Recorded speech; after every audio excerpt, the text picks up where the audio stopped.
What is going on, Cuse Nation? Welcome back to yet another edition of Bleed Orange. Today we are alongside the owner of Cuse Access, Thomas. You can find him on Instagram and other social media platforms. How you doing, Thomas? I'm doing pretty good today. How about yourself? Good, good. It's game week, you know. Oh yeah. Everything seems to brighten up on game week. You know what I'm saying? I've been waiting on this for quite a bit. One day at a time, one day at a time. And there's 4 more days at a time. So we're getting close. We're getting wicked close. And it's that time of year again, week one game preview. Um, and I'm glad to have you with us, Thomas. I'm happy to be here. So, key players for the Orange. Now, this is going to be a tough matchup. The last time the Orange played Louisville, went down to Louisville, lost 41-3. A tough one. Really, really brutal game for the Orange. On Lamar Jackson Day, Malik Cunningham showed his Lamar Jackson abilities, I guess you could say that day. Hoping for a 38-point swing this time. And it's actually looking bright with a switch in the offensive coordinator and Robert Anae. How are you feeling about this offense, Thomas, with the Robert Anae offense, Sean Tucker, and possibly a little air raid offense, as Garrett Schrader was saying? I think it'll be pretty good. Hopefully, a lot of Syracuse fans they want to see the option coming back. You know, the offense that dominated the Big East in the late '80s, early '90s. So hopefully we can see some of that come back as well. I know the previous offensive coordinator, I can't pull a name right now. I'm drawing a blank, but wasn't a big fan of that. Yeah. So So Robert hopefully Anae, with a dual threat quarterback and yeah. Sean Tucker, hopefully we can get something done here. Yeah, and when you take a look at the Louisville offense, it's all pretty similar. I mean, Malik Cunningham in his senior season, last year the only concern, he passed for 2,900 yards and rushed for over 1,000. So it's gonna be tough. And Anai is 2-0 the last time he played Scott's offense, the head coach of Louisville. So he played them at Virginia every year. So it's gonna be an interesting matchup here. And key players for the Orange. You take a look at it, and it all comes down to how good Sean Tucker can be. It all comes down to it. I mean, everyone says, he had an amazing year last year. I mean, the offensive line isn't amazing. We'll see if they improved. There's a lot of question marks on this offense, but if Sean Tucker can prove himself even more than he already has, it's going to be pretty hard to stop this orange offense, especially if Robert and I can bring the throwing factor into the offense. Oh, for sure, for sure. Um, I'm really excited for our wide receiver talent this year. Trevor Pena, he showed some promise last season, both on special teams and on the offense. He sure I'm really did. excited for Courtney Jackson at the Mhm. tight end spot. I feel like he'll be a good fit out there. Now, the depth chart. A video will be coming out on the depth chart right after this, but Damian Alford's number one on the depth chart.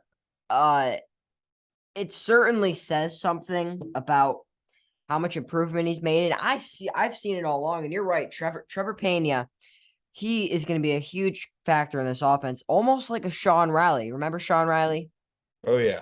He's going to be exactly like Sean Riley. Alford reminds me exactly of Jamal Custis. And Jackson's a little bit smaller, but he reminds me of that Ishmael type of guy. So the Orange really have some faces that look familiar and are finally a little bit grown up and are on their own now.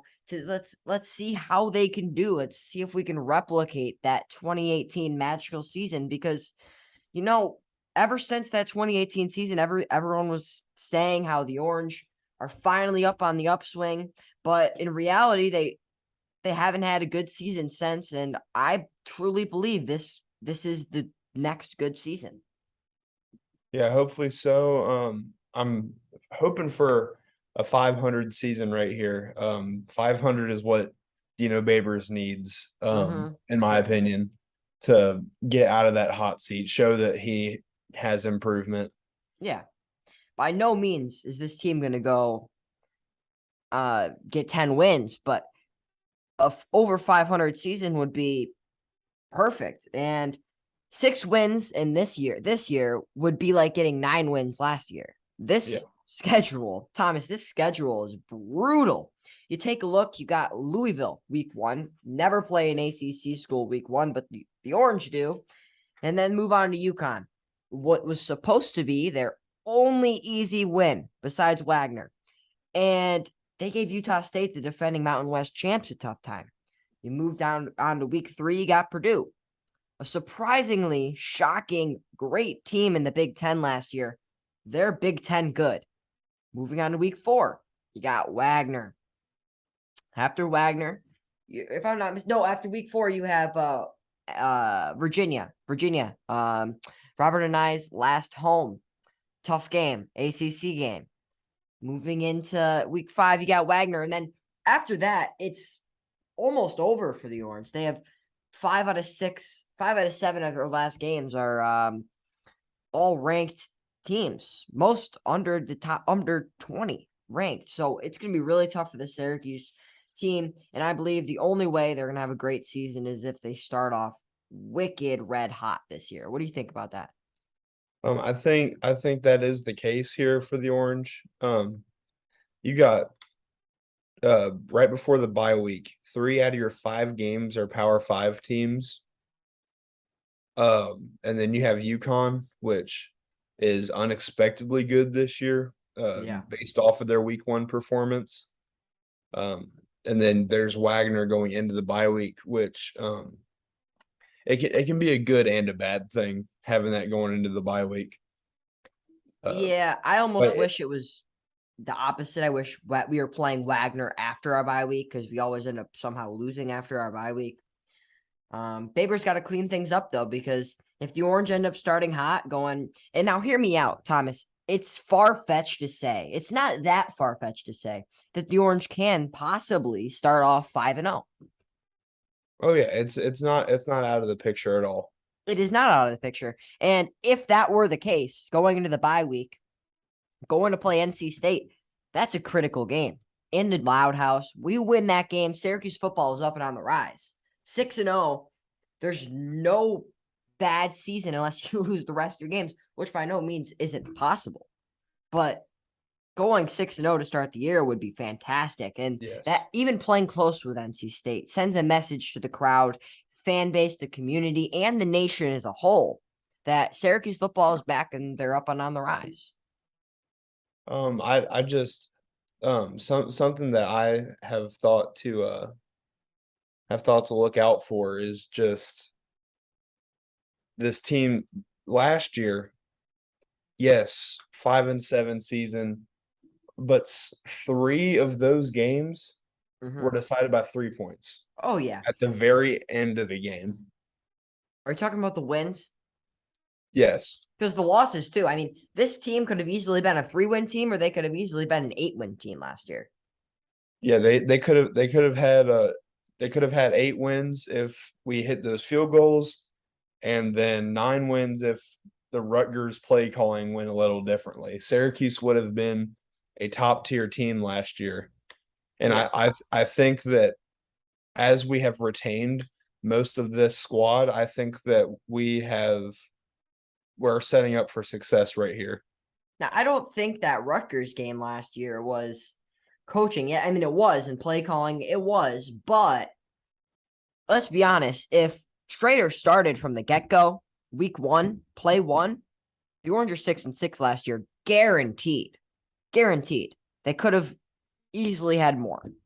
But that, I believe, was the quarterback situation on that one, because, it put a lot more pressure on the quarterbacks. Like, DeVito, go out there. If you throw a pick or you don't get more than 3 first downs here, I'm putting Schrader in next drive. You know what I'm saying? Splitting the reps in a game situation against the Big Ten school was a mistake. And that was coaching, I guess you can say.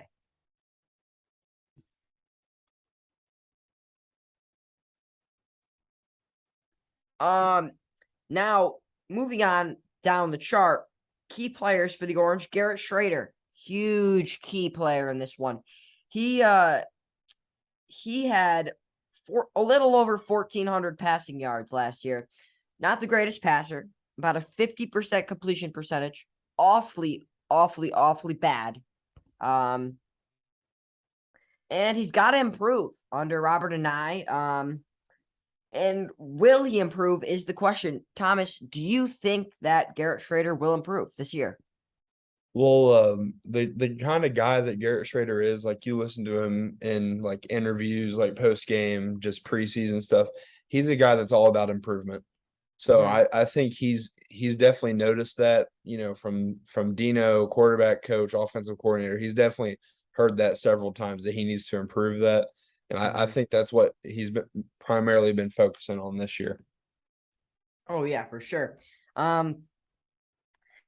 And Garrett Schrader's rushing game was not the issue last year. He had 14 rushing touchdowns, and he had more than Sean Tucker, and that really says something. Now, Sean Tucker and Garrett Schrader, huge keys, obvious keys this season to winning football games. But looking at the receiving core, not all that deep last year.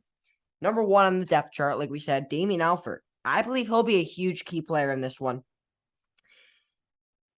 Like I said, he reminds me of Jamal Custis. He gives me that vibe that Custis did. And big, tall target receiver, quicker than Custis.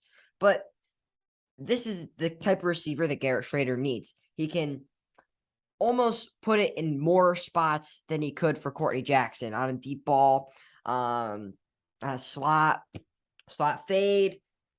Schrader has more options this year, and with Alfred more experienced, I believe he'll be a huge, huge key player in this one.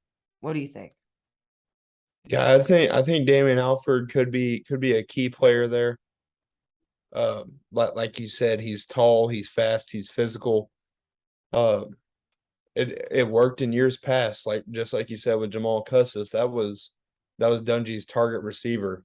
Mm-hmm. Um, for not even that 2018 season, but like seasons prior to that, he was Dungy's number one guy. So, not including the depth chart, Thomas, who is your wide receiver one? I'm really interested in seeing what Devon Cooper or Courtney Jackson can do this year. Courtney Mhm. saw some, well, he showed some promise last season, on returns, route running. He's just an all around guy. Really really great with the ball. Jackson certainly showed some uh some improvement there from first year he was here. And to be quite frankly honest, I mean, he looked really good, like a wide receiver one good. I feel like Harris leaving was the best thing for this team instead of because before that it was Harris and nobody, but now it's Jackson and started to incorporate a couple others. And Devon Cooper is probably the biggest question mark for the wide receiving core because he had a lot of dropped passes last year. And if that can get improved, he can be a really, really big key to this offense and can really help the the switch from running the ball to passing the ball and having a variety of options in this offense. And that's the biggest key for Louisville. The only key for Louisville, Malik Cunningham, Yeah. over 2,900 passing yards last year and over 1,000 rushing yards to total for nearly 4,000 yards last year. Incredible season. You take a look at 4,000 yards compared to Schrader's 1,445 yards. That says something. But this is a new year, a clean slate. Schrader has more experience. And the biggest question mark for the Orange, can the linebackers stay on Cunningham and contain him? Do you think that this linebacking core can, without paying more attention to the passing and the running, helping out this defensive line? What do you think? Yeah, I think you're spot on with that. Key players for Syracuse going into this game is definitely the defense, linebackers wise. Mm-hmm. You have, big big names on the team like Marlo Wax, Michael Jones, Stephon Thompson. They can do whatever they want. They can Yeah. do anything with a variety of options. They can stuff the run. They can stop the pass. They can contain the quarterback, but you got to pick your poison with this Louisville offense, right? Oh yeah, for sure. They got a very dangerous backfield, much like Syracuse. They have Cunningham as well as Jalen Mitchell at the running back spot. Mm-hmm. Jalen Mitchell ran it up against Syracuse last year. Certainly did. And he definitely has to be a player to watch going into this season. Certainly does. And Mitchell tore up this Syracuse defense who surprisingly did have an amazing season last year. Syracuse defense was the only reason that the Orange were kept in their games. And I don't think they were top 10, but with a good offense, they were certainly top 10 with how many stops they had, how many sacks they had, how many turnovers they had, not picks, but turnover on downs in key situations. You take a look at Liberty. Malik Willis, 4th and goal on the 1, stopped them. They had a lot of key stops last year, and that's going to be very important going into this year. Do you think that Garrett Williams, Deuce Chestnut, and even Michael Jones, who's a huge takeaway guy, can get more picks and fumbles more than last year, I can say, because they took a step down from 2020. Yeah, I think our secondary is looking very solid. Elijah Clark, right? Yes. Rutgers. That's going to be a big key. Um, Justin Barron looked really good last year. He kind of came in during the second half of the year.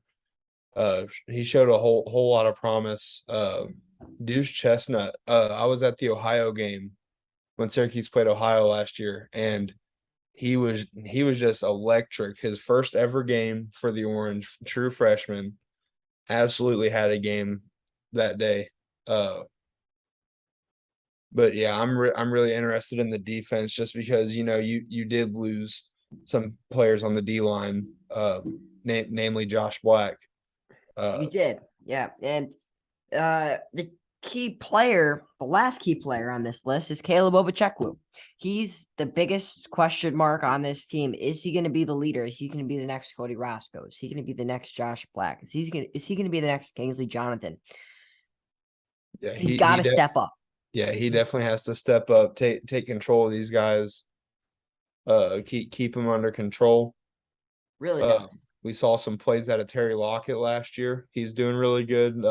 Really, I guess, following through with the defense really well. Violent, yeah. Now looks like from the depth chart, looks like he has the starting spot at D tackle right now in the 3-3-5. Yeah, they look good, but they look young, very, very young. Not a lot of depth at the defensive line. But if they can have a good year, I believe this Syracuse team will show how good they really can be this year and win those close games. Because if you take a look at last year, Syracuse lost so many close games, including Florida State, Rutgers, bad coaching. They lost to Wake Forest, ranked in overtime by 3 on coaching. Clemson, coaching, and missed field goal with no special teams coordinator. They have all of that now. And Dino's been good with making coaching decisions. And I think he's learned from his mistakes. His mistakes last year is that he didn't have balls in his coaching decisions. Like he couldn't make the right call at the right time because he thought too much about what could happen. Shoulda, coulda, woulda. 4th and 2 on your 50-yard line when you're playing an ACC school and you're not the top of the ACC, you're going for that 4th and 2. And this year, Dino knows. And he was good with that in 2018 because it was his first year. He couldn't, couple of years, he had a couple trick plays. The Orange got to incorporate that kind of stuff. They want to be the top tier of the ACC. If they're done being bottom feeders, that's what needs to happen. Yeah, for sure. It's definitely kind of like a wake up call to Dino. Just he's got to these are his recruits now. I'm pretty sure. All Um, of them are. yeah, I'm pretty sure all the previous recruits. I'm pretty sure the seniors have graduated. So this is Dino. This is like all Dino's team now. Certainly is. And they're all experienced, most of them at least. Deuce Chestnut, you can classify him as an experienced leader. Garrett Williams, Michael Jones, Stephon Thompson, Marlo Wax, who's experienced now, I guess you could say. You got Justin Barron, who's experienced. Jihad Carter, who's experienced. On the offensive side of the football, you have Alford, who's now experienced. You have Jackson, who's now experienced. You have Cooper, who's now experienced. You got a couple young guys who show potential, such as Hatcher. The running back spot, you got Sean Tucker, one of the fourth best running back in college football. The nation's ESPN rankings chart showed, and Garrett Schrader, a big question mark, but shows potential. He gives signs of Eric Dungy, who struggled throwing the football his first couple of years, and who, when he got used to it, won 10 games against a very competitive ACC and played it close with every team the whole entire season. So it's going to be a huge question mark there. Now, the last thing before we get into our prediction, Louisville. Pick your poison, right? With this offense, you got Robert Anai, the brand new offensive coordinator, and Beck, the new quarterback coach. They're going to be able to throw the ball better than last year. No doubt in my mind, it can't get worse than it was last year, but they're going to be better. Now, do you go in there with the intentions of only stopping the run and forcing them to throw, or a little bit of an in between? Because you know that Anai ran an air raid offense at Virginia, and he didn't care much about running the football. They're obviously going to run the football because you have a back like Sean Tucker, who's a Heisman candidate. But what do you do if you're Louisville to stop the Orange in this game, Thomas? I think you just got to play a bit of a balanced defense if you're Louisville, because Garrett Schrader, he may not have that passing ability that is ideal in a Power Five quarterback, but he can run. He can do a little bit of both, but mostly run. So you have to be ready for the pass. You mostly play the run though. Last year, the offensive line was a big question mark. Now you got Matthew Bergeron, more experience. You see Enrico Cruz up there, who may see some playing time. Blois, you see a lot of guys who are ready to protect their quarterback. Do you think the offensive line has improved from last year? I think um I it's a toss up really because you lost your senior guys. I believe Chris Blake was one of those. Uh, but You he did, yeah. all around stud there at the tackle position, and I believe we lost both of our tackles to graduating, and it's you just have to trust that the coaches are putting in the time, putting in the effort to get these guys game ready. Mm-hmm. Those especially the line. The line looked really young on the depth chart, if I remember correctly. Uh, Like Dino said, they're a bunch of young cats and dogs that are young puppies, I think he said. Young puppies that are don't know what they're doing, just running around the house with a whole lot of energy. yeah, so hopefully they can keep that energy going into Louisville. Um, Now, I like to do this every year. It's back. Syracuse football is back. We're 4 days away, less than 4 days now, but attendance prediction. Last year they struggled because of COVID, and they weren't all that good the year before. But they showed hope last year. And going into Louisville, you're not in Syracuse, I don't think, but here in Syracuse, they're promoting this game like a lot. Everywhere you go, there's a billboard, there's a video on every social media platform promoting this game to get your tickets now, promotions. Otto's Army. I think this attendance is going to be crazy for Otto's Army, better than Clemson. This home opener is going to have a lot more fans than last year. Just by going and walking around the city, you have a feel.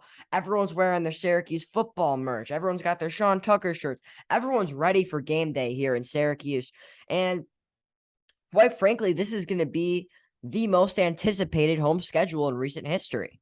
So, attendance prediction, Thomas. I don't think it's going to be like any kind of max capacity, but Oh, yeah, no. I feel like it will be close though. Mm-hmm. Uh, I'll say probably about we'll go 40,000. I say Max I say capacity is about 39, 50. 40,000. Yeah. Yeah. And last year it was like 32, 33 every game. And it was except Clemson. I think Clemson had 38. But it was a great atmosphere for those last couple games. And the Orange really fed off of that energy. And 40,000 is a good guess because I think the max is 50, but that's like including all the box seats and all that stuff. So 40,000 is a pretty good guess because really, Thomas, you're not in Syracuse, are you? No, I'm in Northern Kentucky. Kentucky. So this one it it's very, very hyped up here. Like um I down on Marshall Street. I was up there the other day. All the SU signs are up there. The flags are up at Varsity Pizza. Everything just seems like all is going well. I mean, there's hope. Syracuse hasn't lost yet. I mean, this is the most exciting part of the year for us Syracuse fans. 4 days before kickoff, we're undefeated, right? Yeah. Yes, we are undefeated. We gotta hope that it stays that way. Hope that it stays that way. Now, for a score prediction in our video couple times ago for our season prediction, I had said 24-14. Starting to let up a little bit.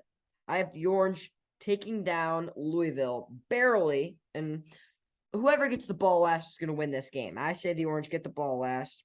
24-17. The crowd helps them. They win by one touchdown, and that's going to come late in the game. That's going to come very late in the game, whether it's a score and then a stop on the defense, or if they get the ball last and they score. Before I had a 24-14. What do you think? I'm gonna keep my prediction the same. I'm going 24-21. Okay. Um, same thing that you said. It all comes down to who wants it more, you know. It And does. I think with them realize like they're playing an ACC game, so obviously both of them are gonna want it. Yeah. So I'm pretty sure that just like you said, it's going to come down to whoever has the ball last. Maybe Syracuse gets that last minute touchdown or a game winning field goal. Um, Now the spread on this game is 4.5 points given to Syracuse, and Louisville takes 4.5. Now, do you see the Orange covering this spread? Obviously, you see them doing that with your score prediction, but what is the key to make the Orange cover this spread? The key, just like I said before, it has to be the defense. They have to limit that option like backfield because they Mhm. can they can take it either way. Cunningham can throw, he can run, and then Mitchell is just an all out stud. Mm-hmm. They both are. And it's kind of like the Orange backfield, except if Schrader can throw the ball this year, they're going to be a very, very, very dangerous team with a very, very dangerous offense and a very, very dangerous defense. We're excited. We are 4 days away from kickoff here in Syracuse, New York, and the JMA Wireless Dome in 4 days. Lights will be turned on. Everyone will be tailgating. It's time for football here in Central New York. Thanks for joining us, Thomas. You might see him later throughout the week. We'll try to get a couple videos in. And yeah, thanks for joining us, Thomas. All right, thank you.